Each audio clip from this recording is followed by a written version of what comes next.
আজকে রান্না করতেছি আমি কাচকি মাছের পাতুরি।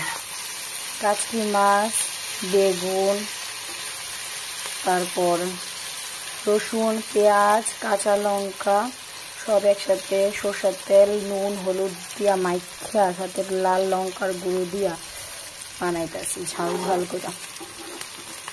এরকম বৃষ্টি বৃষ্টি একটা ওয়েদারের মধ্যে এই জিনিসটা খাইতে আমার ভীষণ ভালো লাগে। সাথে আমার হাজব্যান্ড, আমার শ্বশুর সববার।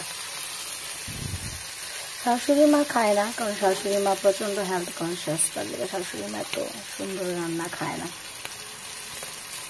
যাই হোক, আমার রান্না কমপ্লিট, এখন তারা দিয়ে দেবো।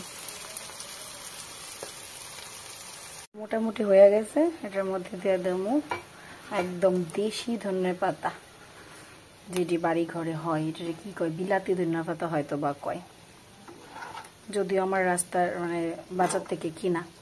কিরকম হয়েছে দেখতে রান্নাটা জানাইও। আমার কাছে তো বেশ ভালো লাগতেছে, জিভে জলাই পড়তেছে। যাই হোক, চলো টাটা।